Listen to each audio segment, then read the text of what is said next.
Hello students, this is second lecture of differentiability and also second lecture of differentiability of one variable function.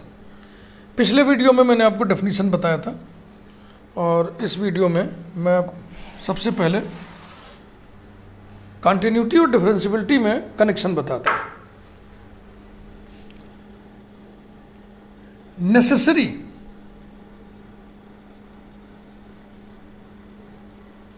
necessary condition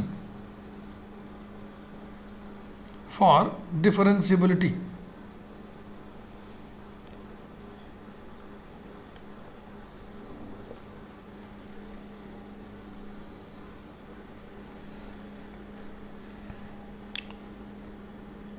सामान्यतः मैं एक sentence लिख दे रहा हूं. Continuity is the necessary condition, is the necessary bracket में लिख लो but not sufficient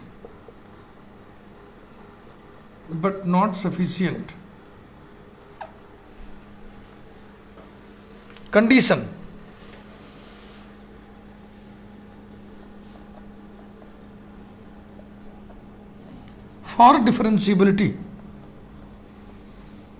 for differentiability. यही है. इसका लिटरेरी मीनिंग जो मन में उठता है, देखो भाव क्या उठता है कि कंटिन्यूटी आवश्यक है डिफरेंशियबिलिटी के लिए, यानी बिना कंटिन्यूटी का डिफरेंशियबल ही नहीं होगा. लेकिन इसका मैथमेटिकल सेंस क्या है ये आपको जानना बहुत जरूरी है. इसका मतलब है कि differentiability implies continuity.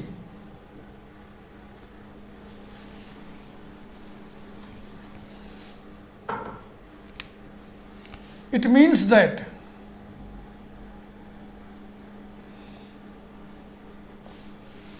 differentiability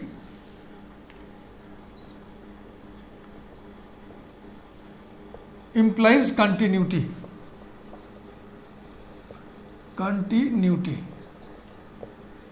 bracket में लिखिए, but converse is not true.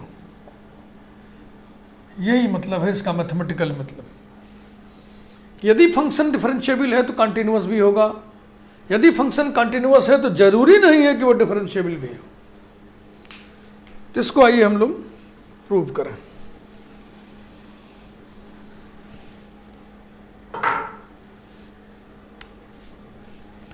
Proof. Let f of x be differentiable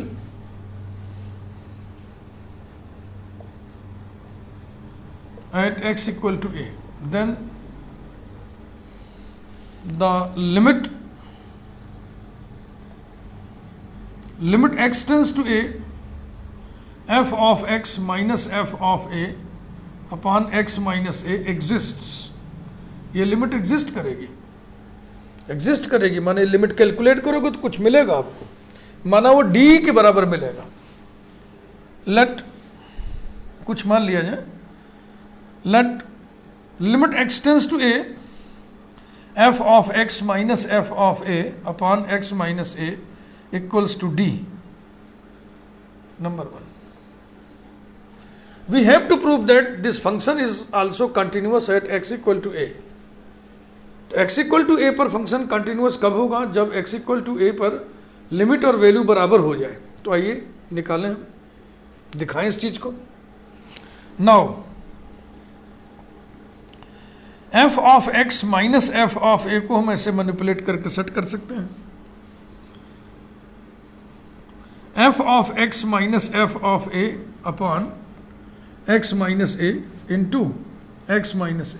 ये ठीक है भाई, ये कैंसिल होके फिर वही आ जाएगा. दोनों तरफ लिमिट ले लीजिए. Implies that limit x tends to a, f of x minus f of a equals to limit x tends to a, f of x minus f of a upon x minus a into x minus a. ये रहा. अब limit का algebra लगा दो. Difference की limit limit का difference होता है, प्रोडक्ट की लिमिट लिमिट का प्रोडक्ट होता है, algebra of limit.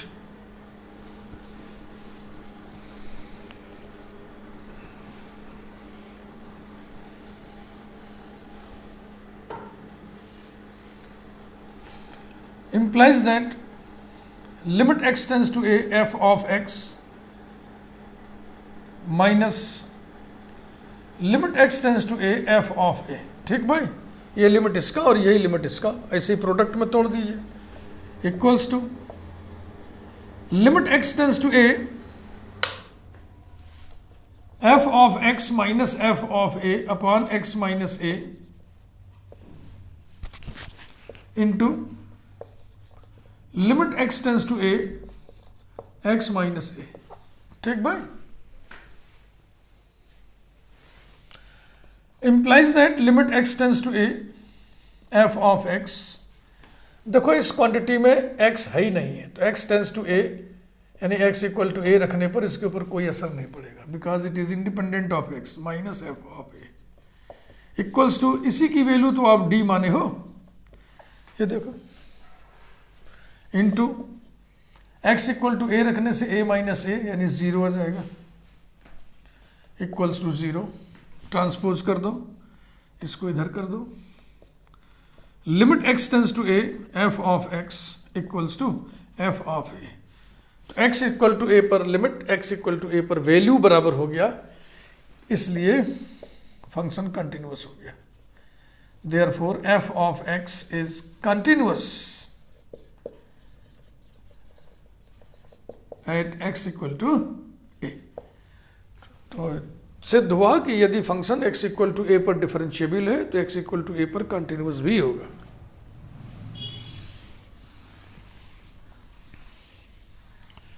Converse is not true, यानी continuity is not sufficient condition for differentiability. Converse is not true.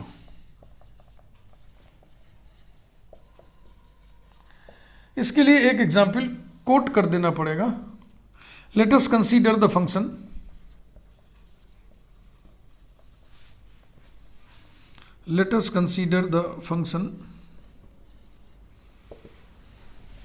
f of x equal to curly bracket x cos 1 by x when x not equal to 0, 0 when x equal to 0। तो x equal to 0 पर यह function continuous तो है लेकिन differentiable नहीं है, यही मैं दिखाने जा रहा हूं। फिर से समझ लीजिए, डिफरेंशिएबिलिटी इंप्लाइज कंटिन्यूटी, तो इसका कन्वर्स क्या होगा? कन्वर्स होगा कंटिन्यूटी इंप्लाइज डिफरेंशिएबिलिटी। हमको ये बताना है कि ये सही नहीं है।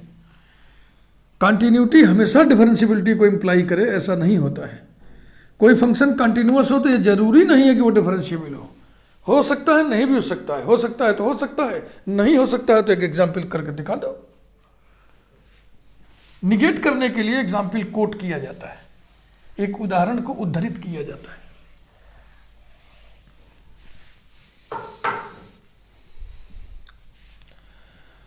तो पहले क्या करें? कंटिन्यूटी 0 पर left hand limit, notation f of 0 minus 0, formulation limit h tends to 0 f of 0 minus h equals to limit h tends to 0 f of minus h equals to limit h tends to 0। x की जगह minus h है, तो x के दो ही nature दिए हैं, x या तो जीरो हो या तो नॉन जीरो हो, तो माइनस h नॉन जीरो होगा। h के बारे में आपको बताया जा चुका है लिमिट सेक्शन में, h is very small positive number, zero के बहुत निकट। तो पहला डेफिनेशन लागू होगा, इसमें x की जगह क्या रख दें? यही माइनस h रखो, minus h cos of minus 1 by h। ठीक, ये माइनस खप जाएगा, cos of minus theta cos theta होता है, यही माइनस बचेगा। Limit h tends to 0 curly bracket minus h into cos 1 by h, this is equal to 0।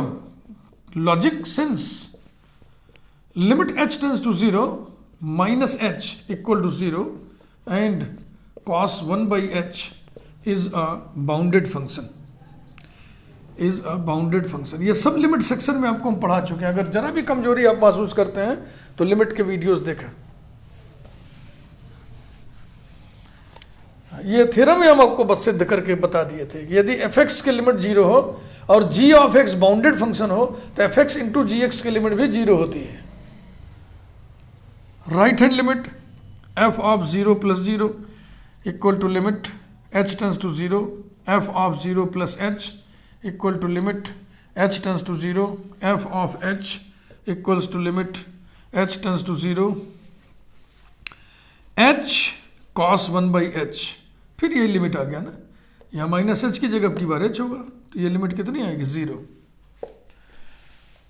Also x equal to 0 पर function की वैल्यू कितनी होगी 0। ये कहाँ से मिला आपको, गिवन, ये दिया हुआ है डेफिनेशन में। Therefore f of 0 minus 0 equals to f of 0 plus 0 equals to f of 0। This implies that f of x is continuous at x equal to 0। अब आओ दिखाएं हम कि ये x इक्वल टू 0 पे डिफरेंशिएबल नहीं होगा।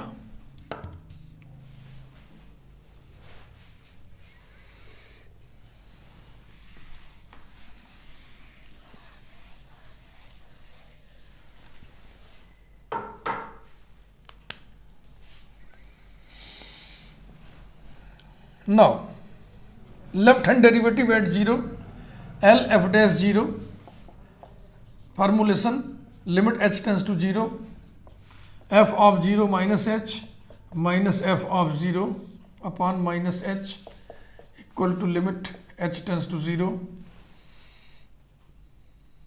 Minus h cos of minus 1 by h minus f of 0 is given to be 0 upon minus h। देखो माइनस h कैंसिल हो जाएगा और ये माइनस खप जाएगा, उसी में एब्जॉर्ब हो जाएगा, पच जाएगा। cos of minus theta cos theta होता है, तो हम क्या लिख दें, limit h tends to 0 cos 1 by h। ये पहचानिए इस लिमिट को, this is oscillatory limit. Oscillatory limit, ये ऑसिलेट करता है फाइनाइटली माइनस 1 1 के बीच में, and we say that this limit does not exist, comma which does not exist due to being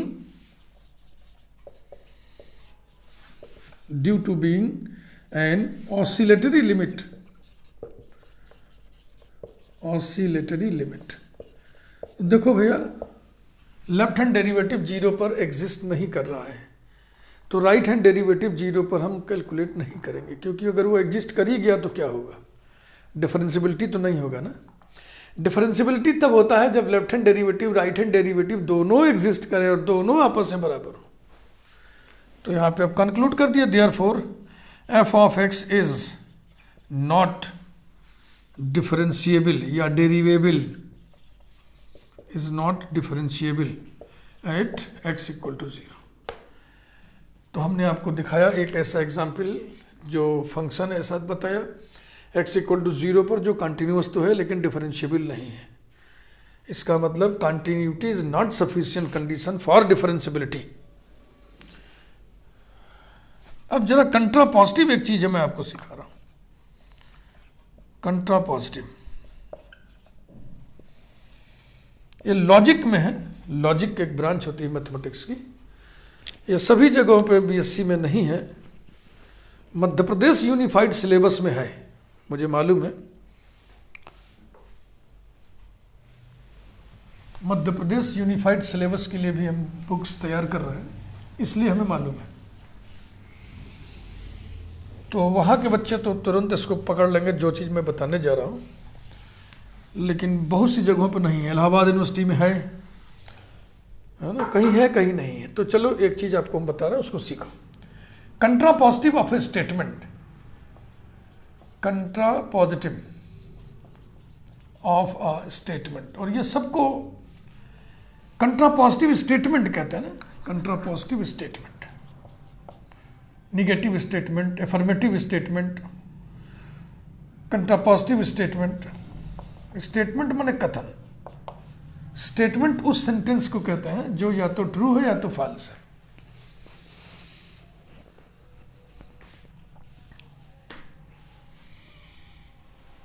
Let S1 implies S2 be a statement,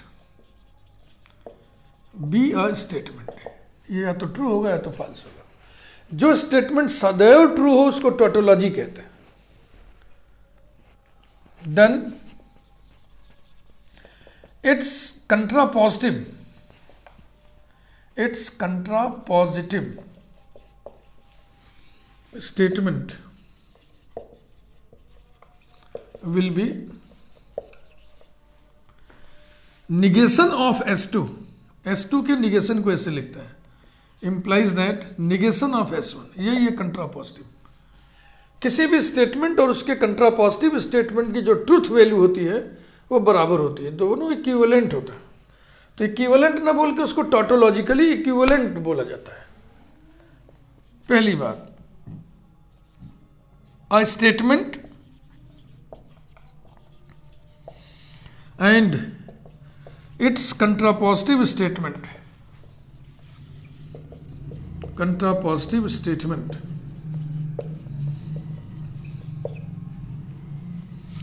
have the same truth value,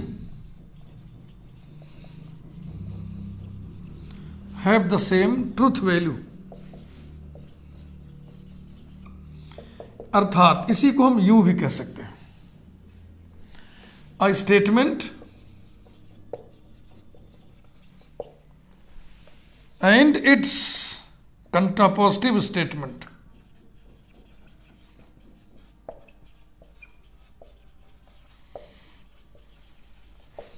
are tautologically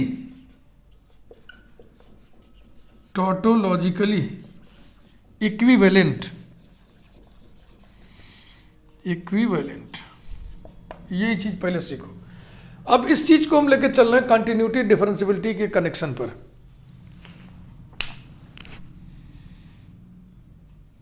हो गया, मिटाते हैं। जिस university में ये logic नहीं है syllabus में, जो बच्चे नहीं जानते हैं लॉजिक, वो कम से कम इतना जान लें, जरूरी है जानना।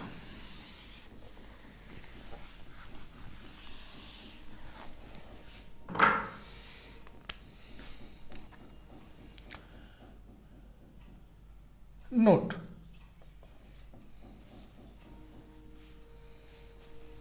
we know that differentiability implies continuity। Short में लिखा हूं, आप एग्जाम वगैरह में से शॉर्ट में ना लिखिएगा ना, अर्थ का अनर्थ हो जाएगा। डिफरेंशियबिलिटी इंप्लाइज कंटिन्यूटी, यानी फंक्शन अगर डिफरेंशिएबल है तो कंटिन्यूअस भी होगा ना। तो इसका कंट्रापोजिटिव क्या होगा? Its contrapositive statement is not continuity implies non-differentiability, यानी कि discontinuity implies non-differentiability,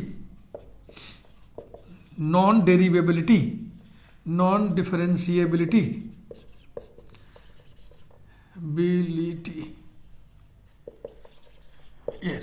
यही चीज आपको बताना।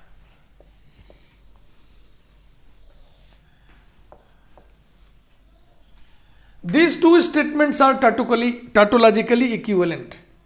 Truth values of these two statements are same। जो भाव इसका है वही भाव इसका है।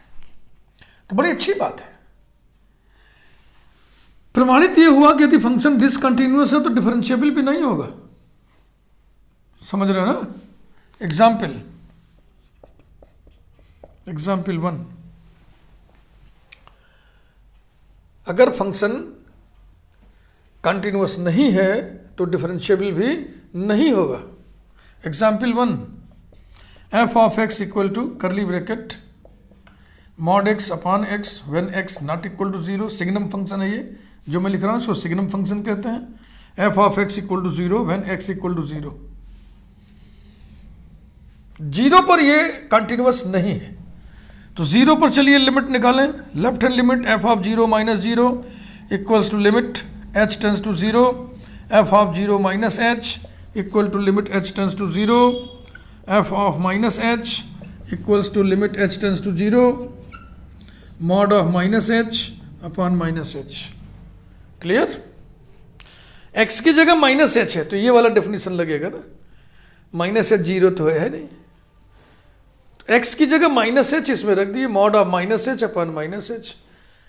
अब कोई हड़बड़ी न करिएगा कि फट फट जीरो जीरो रख दें और जीरो बटे जीरो फिर परेशान हो जाए, एकदम सिंप्लीफाई करिए step by step. Mod of minus H बराबर होगा एच माइनस एच। अब ये जीरो बटे जीरो फार्म की लिमिट हो गई तो एच एच को काट दीजिए। Implies that limit h tends to zero और कितना आएगा माइनस वन। अब माइनस वन में h equal to zero limit लोगे तो कितना आएगा minus one comma.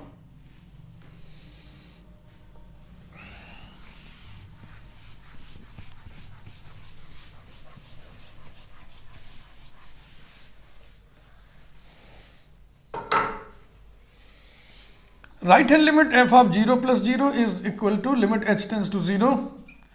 F of zero plus h equals to limit h tends to zero. F of h, एक भी स्टेप देखो हटा नहीं रहे, आराम से करते जाइए, कभी गलत नहीं होगा। Equal to limit h tends to zero mod h upon h equals to limit h tends to zero. Mod h की वैल्यू कितनी होगी एच, क्योंकि एच पॉजिटिव नंबर होता है, अपॉन एच। फिर ये जीरो बाई जीरो हो गया जीरो रखने से, एच को कैंसिल करिए।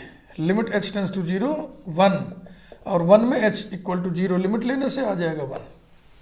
तो left hand limit is not equal to right hand limit, therefore f of zero plus zero not equal to f of zero minus zero is not equal to f of zero plus zero. This implies that f of x is discontinuous या not continuous, is discontinuous eight x equal to zero. x equal to zero पर यह function discontinuous है, इसलिए x equal to zero पर यह function non derivable होगा। Signum function is not differentiable at x equal to zero because it is not continuous at x equal to zero. thus f of x is not differentiable at x equal to zero. ये बात समझ में आई कंट्रापोजिटिव की। अगर कोई function किसी point पर discontinuous है तो वो फंक्शन उसी पॉइंट पर नॉन डिफरेंशिएबल होगा। एक एग्जाम्पल और देखें, example 2। F of x equal to box x. अब बॉक्स एक्स क्या चीज़ है, ग्रेटेस्ट इंटीजर वैल्यू फंक्शन मैं लिख नहीं रहा हूँ, और x इक्वल टू एन पर हम चेक करेंगे n क्या चीज़ है, कोई एक इंटीजर है। हम जानते हैं कि ये फंक्शन जो है डिसकंटिन्यूअस होता है her at each integral point, तो हम पढ़ ही चुके हैं, एक बार फिर पढ़ ले यार। n पर left hand limit f of n minus zero is equal to limit h tends to zero. f of n minus h equals to limit h tends to zero. Box n minus h, box n minus h की value क्या होगी, number line खींचिए। n integer है, इसके just दाहिने कौन सा integer होगा n प्लस वन, इसके जस्ट बाएं कौन सा इंटीजर होगा n minus one. n minus H कहाँ है, n के तनिक यहाँ, तनिक बाएं, ये है n माइनस एच, और n प्लस एच कहाँ होगा, इधर दाहिने n प्लस एच। मैं दोनों लिख दे रहा हूँ क्योंकि दोनों अभी आएगा। Equals to limit h tends to zero curly bracket box n minus h की वैल्यू कितनी होगी, इसके जस्ट बगल वाला इंटीजर n माइनस वन। ये सब आपको हम बता चुके हैं कंटिन्यूटी चैप्टर में, लिमिट चैप्टर में, हर जगह ग्रेटेस्ट इंटीजर वैल्यू फंक्शन खूब चमके हैं। कंटिन्यूटी में तो पूरा एक वीडियो ही हमने इस फंक्शन के लिए दिया है आपको। अब n माइनस वन में h है नहीं तो लिमिट यही आएगा n minus one comma. Right hand limit f of n plus zero equals to limit h tends to zero f of n plus h equal to limit h tends to 0 box n plus h. ये n plus h का box क्या होगा, इसके तुरंत बाईं तरफ वाला integer. This is equal to limit h tends to 0 curly bracket n equal to n. तो left hand limit right hand limit दोनों अनइक्वल है, इसलिए फंक्शन डिसकंटिन्यूअस हुआ। बड़े इंपॉर्टेंट ये एग्जाम्पल मैं आपके सामने रख रहा हूं, सब बड़े ही वेल नोन एग्जाम्पल्स हैं ये। एक था सिग्नम फंक्शन और एक है ग्रेटेस्ट इंटीजर वैल्यू फंक्शन।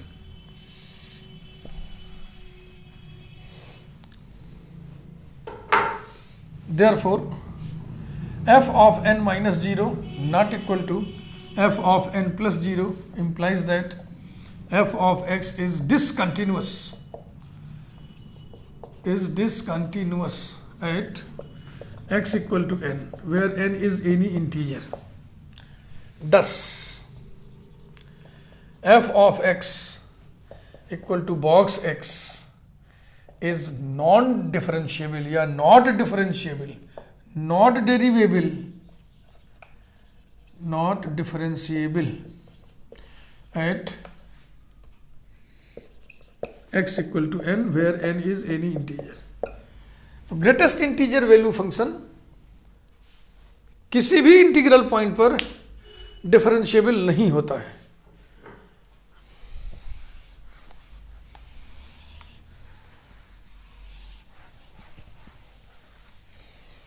न कंटिन्यूअस होता है न डिफरेंशिएबल होता है। और होगा भी क्यों, अगर आप ग्राफ खींच के इस बात को समझें। 0 1 2 3 इधर पॉजिटिव में खींच ले रहा है, जरा सी बात समझनी है बस कोई। तो 0 से 1 के बीच में ये 0 होगा और 1 नहीं होगा, फिर 1 पे आते ही 1 हो जाता है और फिर 2 तक ऐसे ही चलेगा, 1 रहेगा। अभी हम गोल गोल हम बना दिए, लेकिन चलिए कुछ समझने के लिए बनाना पड़ेगा ना। और फिर 2 पर ये फिर 2 हो जाएगा, यहाँ ऐसे ऐसे चलता रहेगा। तो आप देखो, जैसे कोई लाइन का एक टुकड़ा है ना, तो इस सिरे पर भी टेंजेंट कैसे खींचोगे। यहां पर टेंजेंट कौन होगा, ये वाला होगा, ये वाला होगा, ये वाला होगा, ये वाला होगा। तो ये जो एंड पॉइंट होता है किसी भी लाइन का या किसी भी कर्व का, यहाँ पर, तो यहाँ पर टेंजेंट कैसे खिंचाएगा, ये खिंचाएगा, ये खिंचाएगा, ये खिंचाएगा, कौन होगा। तो टेंजेंट एग्जिस्ट ही नहीं कर रहा है। तो जब टेंजेंट एग्जिस्ट नहीं कर रहा है तो टेंजेंट का स्लोप एग्जिस्ट नहीं करेगा। टेंजेंट का स्लोप माने डेरिवेटिव एग्जिस्ट नहीं करेगा, माने फंक्शन डिफरेंशिएबल नहीं होगा। टेंजेंट और कहाँ नहीं एग्जिस्ट करता है, नोक पर। अगर किसी कर्व का ग्राफ ऐसा है, जैसे कि मॉड एक्स का होता है, मॉड एक्स का ग्राफ ऐसे ही आता है, ये वाई एक्सिस है 0 और एक्स एक्सिस। तो यहाँ पे नोक बन रहा है कि नहीं नीचे, यहाँ पे, तो यहाँ पे भी टेंजेंट नहीं होगा। कौन सा टेंजेंट होगा, ये वाला कि ये वाला कि ये वाला, कौन सा टेंजेंट होगा। स्लोप ऑफ टेंजेंट को कौन रिप्रेजेंट करता है, derivative. Derivative represents geometrically slope of tangent at point. और डेरिवेटिव लिमिट होता है, मैंने आपको बताया ना, डेरिवेटिव का डेफिनेशन होता है f dash a is equal to limit x tends to a f of x minus f of a upon x minus a. तो डेरिवेटिव एक लिमिट होता है। और लिमिट के बारे में आप पढ़े हुए हैं कि लिमिट कोई भी हो, सीक्वेंस की लिमिट हो, फंक्शन की लिमिट हो, कोई भी लिमिट हो, यदि एग्जिस्ट कर रही है तो वो यूनिक होगी। कई लिमिट नहीं एग्जिस्ट करते। Limit if exists must be unique. तो d y by d x या एफ डैश एक्स एक लिमिट होने के नाते अगर एग्जिस्ट करेगी तो यूनिक होगा। तो चलो हम मान लिए एग्जिस्ट कर गई, तो एग्जिस्ट करने का मतलब वो किसको ज्योमेट्रिकली रिप्रेजेंट करेगी, स्लोप ऑफ टेंजेंट को। ये आप पढ़े हुए हैं, d y by d x और f dash x represents geometrically slope of tangent. तो डेरिवेटिव माने लिमिट, लिमिट यूनिक होता है इसलिए डेरिवेटिव यूनिक। डेरिवेटिव यूनिक माने slope of tangent unique, slope of tangent unique माने टेंजेंट यूनिक। तो जब टेंजेंट यूनिक नहीं है तो स्लोप ऑफ टेंजेंट यूनिक नहीं, स्लोप ऑफ टेंजेंट यूनिक नहीं तो डेरिवेटिव यूनिक नहीं, डेरिवेटिव यूनिक नहीं माने लिमिट यूनिक नहीं। तो कट गई बात ना, कंट्रडिक्शन हो गया। तो जहां जिस पॉइंट पे टेंजेंट एग्जिस्ट ना करे, समझ लो कि फंक्शन वहां पर डिफरेंशिएबल नहीं होगा। ये मैं आपको सिखाना चाह रहा हूं। तो एक तो जैसे कर्व के सिरों पर ना, कोई भी कर्व है उसके इस पॉइंट पर आप टेंजेंट नहीं खींच पाओगे। नोक पर जहाँ पे चोंच जैसी आकृति बीक बनती है वहाँ पर भी टेंजेंट नहीं होता है। तो ग्राफ भी मदद करता है आपको कंटिन्यूटी डिफरेंशियबिलिटी देखने का। कंटिन्यूटी माने किसी का भी ग्राफ बना हुआ है, कहीं ब्रेक नहीं हुआ है। अभी बॉक्स ये स्टेप फंक्शन बना रहे थे, देखो ब्रेक हो रहा था ना, एक स्टेप फिर एक स्टेप फिर एक स्टेप, हर इंटीग्रल पॉइंट पर वो ग्राफ टूट जा रहा था। अब हम ग्राफ बना रहे हैं, यहाँ टूट गया, ऐसे चला गया तो ये टूट गया ना, यही डिसकंटिन्यूअस हो गया। यहाँ से यहाँ चला, फिर डिसकंटिन्यूअस हो गया, फिर चलने लगा, फिर खिंचा गया। ये तो this is the point of discontinuity. मेरी समस्या आपको सारी बातें समझ में आ गई होंगी। तो मैंने आपको कंट्रापॉजिटिव की एक ट्रेनिंग दी, कंट्रापॉजिटिव बताया। जिस यूनिवर्सिटी में नहीं है वहाँ के बच्चों के लिए बिल्कुल नया है, उन्हें अच्छा लगेगा। जिनकी यूनिवर्सिटी में लॉजिक है उनके लिए बिल्कुल ये सामान्य सी बात है कंट्रापॉजिटिव, और आपको जानना चाहिए। तो आपने तो आज पढ़ा every differentiable function is continuous but converse is not true. यानी फंक्शन अगर डिफरेंशिएबल है तो वो कंटिन्यूअस भी होगा, फंक्शन यदि कंटिन्यूअस है तो वो जरूरी नहीं डिफरेंशिएबल हो। और आप कंट्रापॉजिटिव पढ़े, कंट्रापॉजिटिव क्या पढ़े, फंक्शन डिफरेंशिएबल हो तो कंटिन्यूअस होगा। इसका कंट्रापॉजिटिव क्या है, यदि कंटिन्यूअस नहीं तो डिफरेंशिएबल नहीं। यानी कोई भी डिसकंटिन्यूअस फंक्शन है तो वो निश्चित रूप से नॉन डिफरेंशिएबल भी होगा। उस पर हमने आपको दो एग्जाम्पल बहुत बढ़िया बढ़िया दिए, एक सिग्नम फंक्शन का और एक ग्रेटेस्ट इंटीजर वैल्यू फंक्शन का। तो अगर वीडियो देख करके आपको मजा आया तो आप लाइक करिए। चैनल को यदि अभी तक आपने सब्सक्राइब नहीं किया तो सब्सक्राइब करिए, और सब्सक्राइब कर चुके हैं तो दोबारा सब्सक्राइब मत करिए। बेल आइकन दबा दीजिए क्योंकि डिफरेंशियबिलिटी शुरू हुआ है, अब इस पर हम ताबड़तोड़ वीडियोस देंगे। बेल आइकन प्रेस कर दिए ताकि अगला वीडियो जब बने तो उसकी सूचना आपको मिल जाए। Thank you very much.